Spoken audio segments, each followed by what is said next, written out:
There is a particular moment that those who have lived inside a relationship with a narcissistic structure will recognize with absolute precision.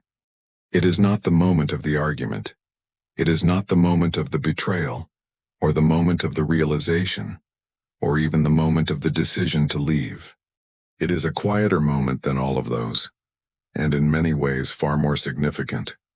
It is the moment when you notice that you no longer care. Not the moment when you decided not to care.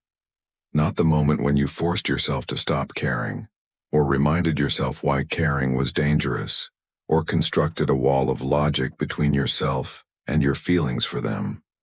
The moment when you simply noticed, with a kind of calm that surprised you, that the caring was gone. Something had completed inside you.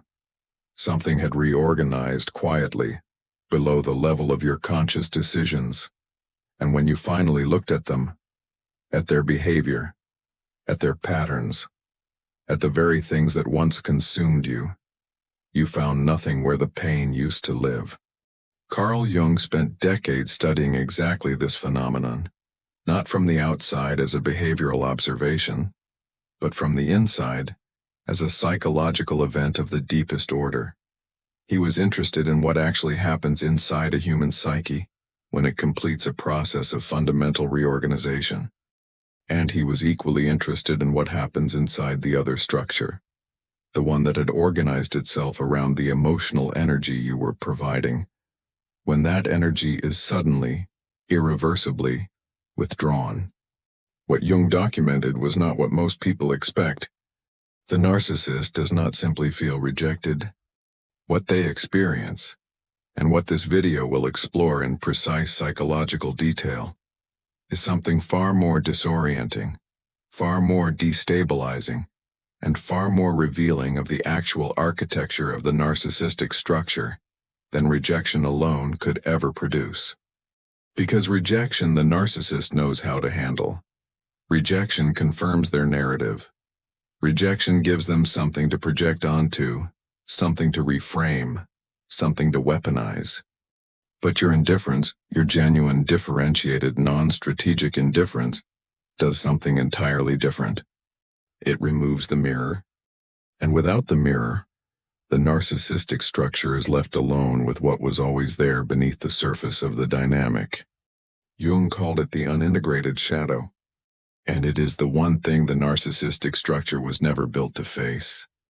To understand what happens inside the narcissist when you stop caring, we have to first understand what was actually happening inside them while you still did. Jung introduced the concept of participation mystique, a term he borrowed from the anthropologist Levi Bruhl, to describe a state of unconscious psychological fusion between two people. In this state, the boundaries between self and other become permeable. What belongs to one psyche bleeds into the other. Emotional states are absorbed rather than witnessed.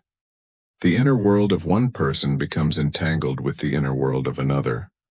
For the empath, participation mystique typically manifests as an unconscious tendency to absorb the emotional states of those around them, to feel what others feel, to carry what others cannot carry, to organize their own inner world around the regulation of another's distress. This is not a character flaw.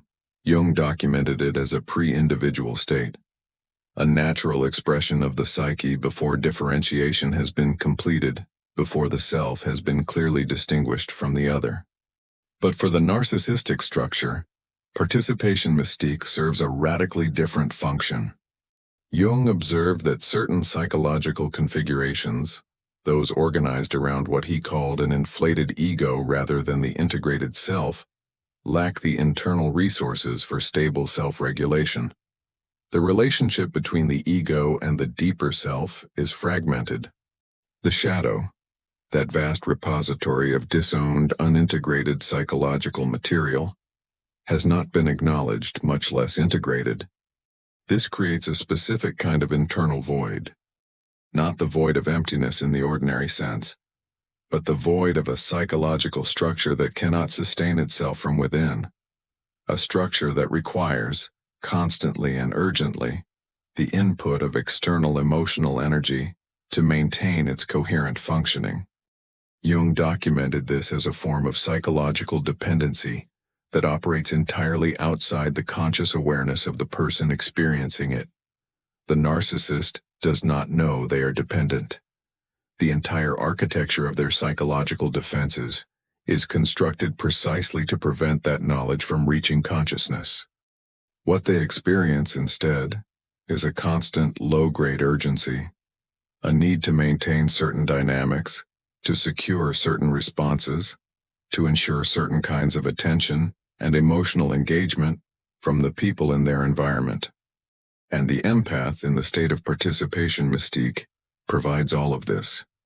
Not because they choose to, not because they are naive or foolish or unable to see what is happening, but because the permeable boundaries of participation mystique make them naturally available for a dynamic that requires exactly that permeability.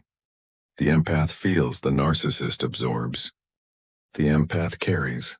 The narcissist is regulated. The empath tries to reach the person behind the structure. The narcissist structure consumes the attempt and requires another. This is the dynamic Jung was mapping, not a moral failing on either side. A psychological architecture, and a collision between two very specific kinds of psychological organization. Now, what happens to that architecture when the empath stops caring? The first thing that must be understood is that the empath's cessation of caring is not an event that happens on the surface of the relationship. It is not a fight. It is not a decision. It is not a boundary set and enforced with effort. It is the completion of a process Jung called individuation, the gradual and ultimately irreversible reorganization of the psyche around its own center. Individuation does not happen quickly. It happens through experience, through pain that accumulates beyond the psyche's capacity to continue absorbing it, through repeated confrontations with the same patterns that gradually strip away the unconscious beliefs that made participation mystique feel necessary, through a slow and often agonizing process of differentiation, in which the empath begins to distinguish, clearly and precisely, where they end and the other person begins. Jung documented that the completion of differentiation is not a decision the conscious mind makes. The conscious mind may have made that decision dozens of times before, and retreated from it each time, pulled back into the dynamic by the gravitational force of the unconscious bond. What changes when differentiation completes is not the decision, it is the underlying psychological structure. The empath's boundaries are no longer permeable to the specific frequency of the narcissistic dynamic. The projection no longer finds a surface to land on. The emotional investment that was flowing outward, constantly, urgently, in response to the narcissist's structural need, now it simply stops flowing. Not because it was cut off, because the channel through which it was flowing no longer exists. This is what the narcissistic structure encounters when the empath stops caring. Not a person who decided to stop. A person who has structurally reorganized in a way that makes the previous dynamic impossible. And this, Jung observed with great precision, is what produces the specific quality of disorientation that the narcissist experiences. Because they cannot locate the person they knew. The behaviors that always produced a response produce no response. The provocations that always generated engagement generate nothing. The appeals that always activated the empath's caregiving instincts activate nothing. The person is still there, but the psychological surface through which the narcissist was interfacing with them has dissolved. What remains is someone the narcissistic structure has no mechanism to engage with. Someone who is simply and completely elsewhere. Jung distinguished between two very different psychological states that can produce outer silence and apparent indifference. The first is suppression. The person is still deeply activated, still feeling, still responding internally to every stimulus, but has constructed a behavioral barrier between their internal state and their external expression. The caring is still there. The pain is still there. The urgency is still there. It has simply been pushed below the visible surface. This is not differentiation, this is endurance. And the narcissistic structure can sense it with remarkable precision. Because beneath the behavioral silence, the person is still psychologically present in the dynamic. Their inner world is still organized around the other person. Their emotional energy is still engaged, still activated, still flowing, just no longer visibly so. The narcissist who encounters this kind of silence knows at some level that the game is still on. The pieces have been rearranged, but the board has not changed. They will escalate, they will probe, they will wait. And they will often be right to do so, because the person in suppression is typically one provocation away from breaking the behavioral barrier and returning to full engagement. The second state is what Jung called differentiated silence, and it is entirely different in quality. In differentiated silence, there is no activation beneath the surface, not because the activation has been suppressed, but because the psychological reorganization has been completed. The empath is not holding anything back. There is simply nothing there to hold back. The caring is not suppressed, it is structurally absent. The narcissist who encounters this state, this genuine, completed indifference, encounters something their psychological architecture has no category for. They have encountered absence before, but they have always been able to find the activation beneath it. The caring that was hiding, the pain that was waiting, the investment that was still there, still available, still capable of being drawn back into the dynamic. In the face of genuine differentiation, they find nothing. And this, Jung documented, is when the narcissistic structure begins to reveal its actual architecture. What does the narcissist actually feel when they encounter genuine indifference? Jung's framework allows us to map this with precision. The first response is typically confusion. Not the performed confusion of someone who cannot understand why you are upset. Genuine psychological disorientation. The behavioral scripts that have always organized their navigation of the relationship, scripts that depend on a specific, predictable set of responses from the other person, suddenly produce nothing. The system cannot locate its reference point. A psychological structure built on external regulation requires feedback. It requires response, positive or negative, engagement or conflict, adoration or anger. Any response confirms the structure's existence and maintains its functioning. Indifference provides no feedback. And a structure built on external regulation, when deprived of external feedback, begins to experience something that Jung described as a confrontation with the unconscious. A sudden, involuntary encounter with the psychological contents that the external dynamic was organized to keep at bay. This is the second response, anxiety.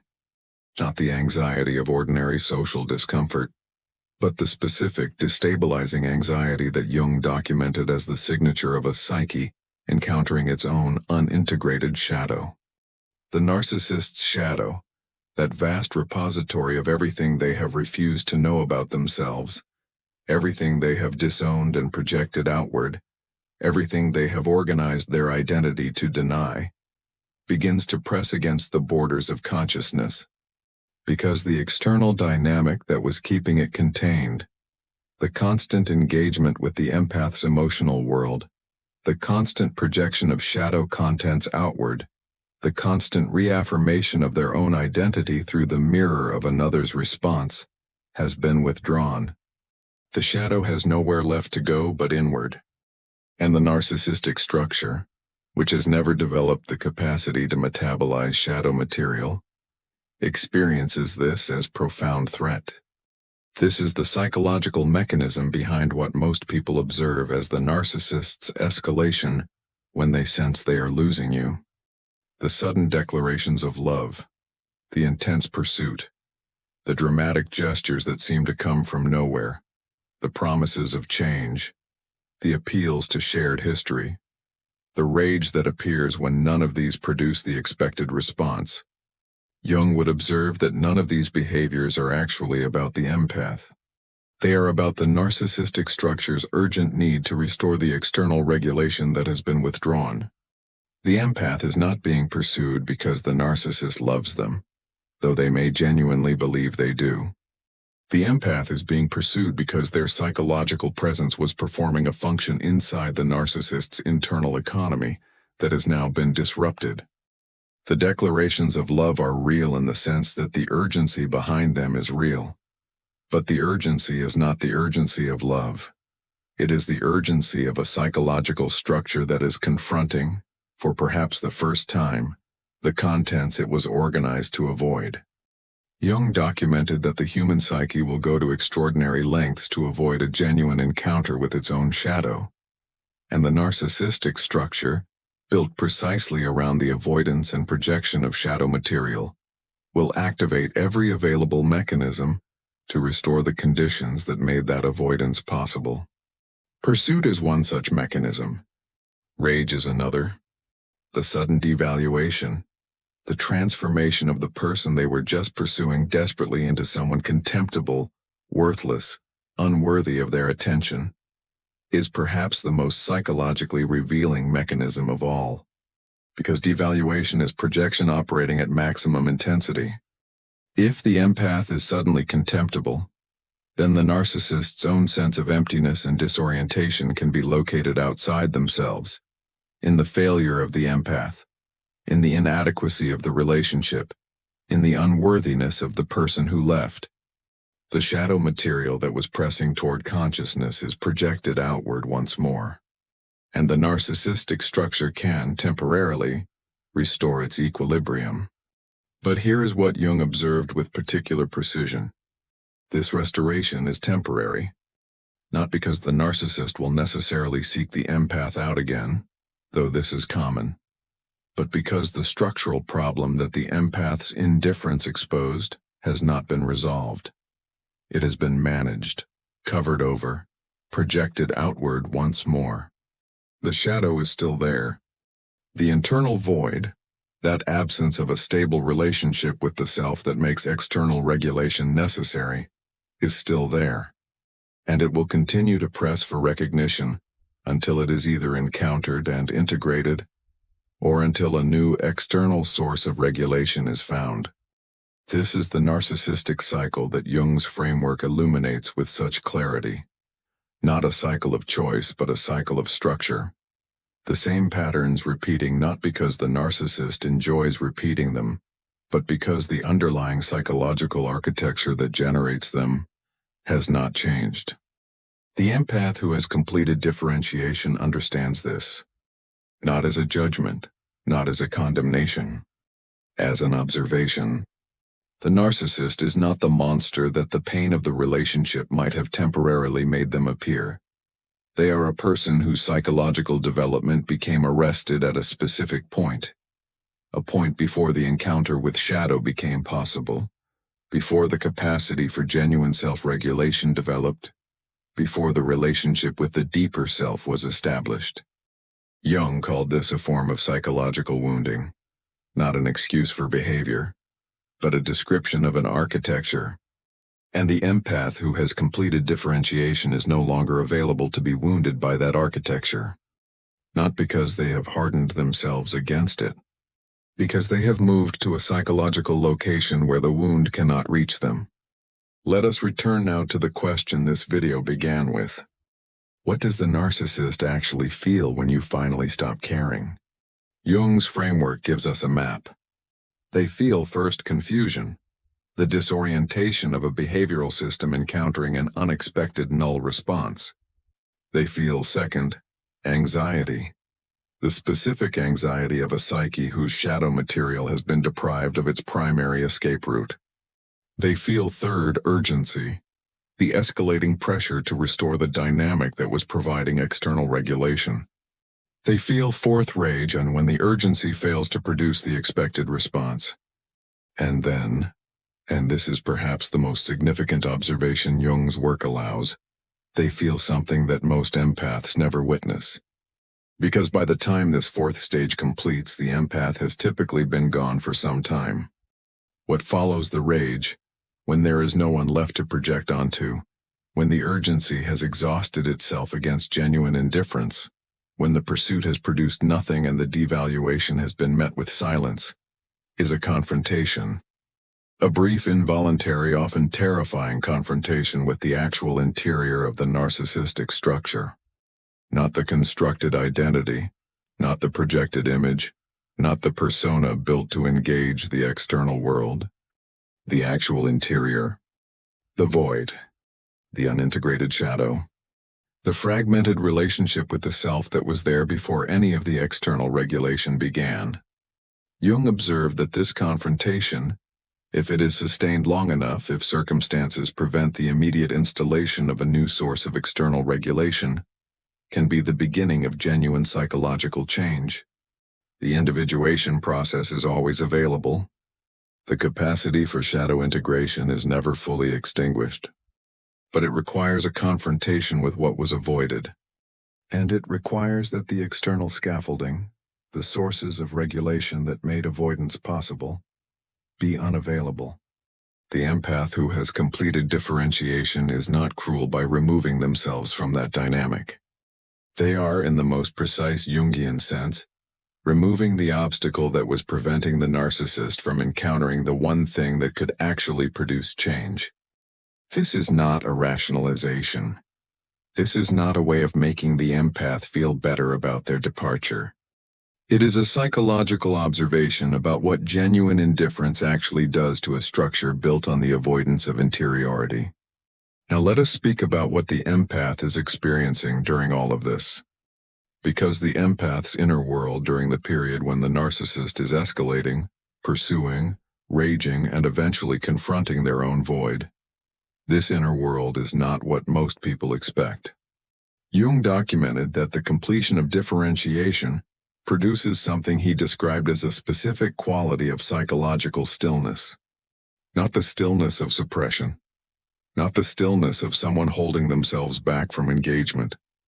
The stillness of a psyche that has returned to its own center. The empath who has genuinely stopped caring is not watching the narcissist's escalation with satisfaction. They are not watching it with pain. They are watching it, when they watch it at all, with a quality of observation that Jung associated with what he called the transcendent function, the capacity of the psyche to hold apparently contradictory experiences simultaneously, without being destabilized by either. They can see the narcissist's pain, because the narcissist's escalation is, at its root, the expression of genuine psychological pain. The disorientation, the anxiety, the urgency, these are not performances.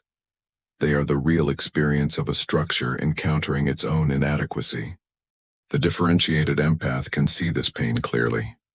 And they can feel compassion for it, not the compulsive, boundary-dissolving compassion of participation mystique, but the clear, boundary, differentiated compassion of someone who understands the psychological mechanism without being available to be consumed by it. This is what Jung meant by integrated empathy. Empathy that does not require the dissolution of the self. Empathy that can witness suffering without being recruited into it. Empathy that can hold the awareness of another's pain without organizing its own existence around the relief of that pain. This is the metamorphosis that occurs on the empath side of the equation. And it is worth examining in detail, because it is so frequently misunderstood. When the empath stops caring, the assumption from the outside, and sometimes from the inside, is that they have become cold, hard, unavailable. That the years of pain have closed something in them that should have remained open. Jung's framework reveals this assumption to be incorrect. What has closed is not the capacity for empathy. What has closed is the specific unconscious channel through which the empath's psychological resources were being extracted. The participation mystique has ended. The unconscious fusion that made the empath's inner world available for the narcissist's regulatory needs, this has dissolved. Not because the empath suppressed it, because the individuation process completed it.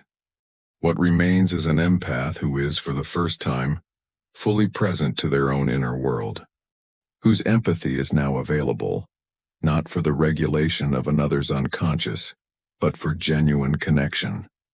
For relationships built not on the unconscious fusion of psychological boundaries, but on the conscious meeting of two differentiated individuals. Jung documented this as one of the central gifts of the individuation process, the transformation of compulsive caregiving into chosen care, the transformation of absorbed emotion into witnessed emotion, the transformation of dissolved boundaries into maintained presence. The empath who has stopped caring for the narcissist has not lost their empathy. They have recovered it. There is one more dimension of this phenomenon that Jung's work illuminates, and it is perhaps the one most frequently overlooked. The question of what the narcissist fears most. Jung observed that fear, at its deepest psychological level, is never really about the external thing that appears to provoke it. Fear is always, at its root, a signal from the psyche about a threat to its current organization. The narcissist who fears the empath's indifference is not fearing the loss of a person. They are fearing the exposure of what that person's presence was concealing. They are fearing the confrontation with their own interior that the empath's departure makes inevitable. They are fearing, in the most precise psychological sense, themselves. The shadow, all that unprocessed, unintegrated, disowned psychological material, is the most feared thing in the narcissistic interior, and the empath's indifference is feared precisely because it is the most reliable trigger for that encounter. When the empath was present, engaged, absorbing, responding, the shadow had somewhere to go. It could be projected, it could be managed, it could be externalized in the dynamic and kept at a safe distance from consciousness. When the empath stops caring, when the projection finds no surface, when the external regulation is withdrawn, when the dynamic that was managing the shadow collapses, the shadow comes home. And the narcissistic structure, which has organized its entire existence around preventing exactly that encounter, experiences this as existential threat.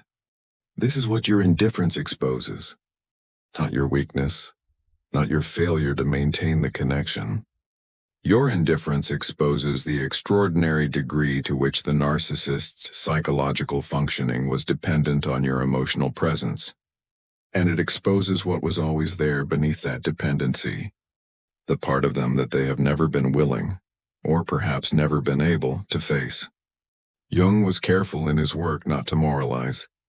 He was not interested in identifying villains or validating victims. He was interested in understanding the psychological mechanisms through which human suffering is generated and perpetuated, and the conditions under which genuine transformation becomes possible. His framework does not require that we see the narcissist as irredeemable. It requires only that we see them clearly. A person whose psychological development arrested at a specific point. A person who organized their entire internal architecture around the avoidance of their own shadow. A person who developed an extraordinary capacity to extract external regulation from their environment, not out of malice but out of a structural incapacity for self-regulation. And a person who, when genuine indifference is encountered, is brought face to face with the interior they have spent a lifetime avoiding. Whether they use that encounter productively, whether the confrontation with the shadow becomes the beginning of integration rather than the trigger for escalated projection, is not something the empath can determine or control. It is the narcissist's work to do. Or not do. The empath's work is something different. The empath's work is the completion of their own differentiation, the recovery of their own psychological sovereignty, the restoration of their empathy to its natural state, available for genuine connection, no longer available for unconscious extraction. Jung called this individuation, and it is the one thing that no external dynamic, no narcissistic structure, no participation mystique, no years of psychological fog can ultimately prevent. Because the individuation process is not something the psyche chooses. It is something the psyche is. It is the natural movement of the human psyche toward its own wholeness. And when the empath stops caring, when that profound, quiet, complete cessation of the previous caring occurs, it is not the end of something. It is the completion of something. The first full breath of a psyche that has finally returned to itself. What Jung wanted us to understand, and what this moment of genuine indifference illustrates with such clarity, is that psychological sovereignty is not achieved through force. It is not achieved through willpower or discipline or the construction of walls.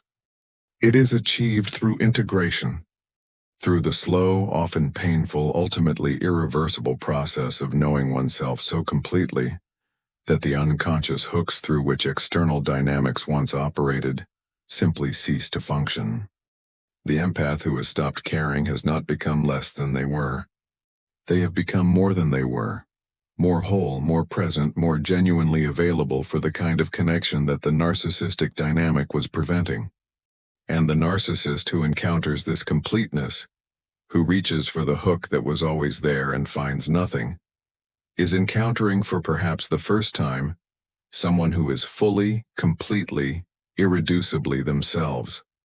This is what Jung called the individuated self. Not perfect, not invulnerable, not beyond the reach of pain or difficulty or the ordinary complexities of human relationship, but no longer organized around the needs of an external structure, no longer available for dissolution, present to itself, and finally, completely free.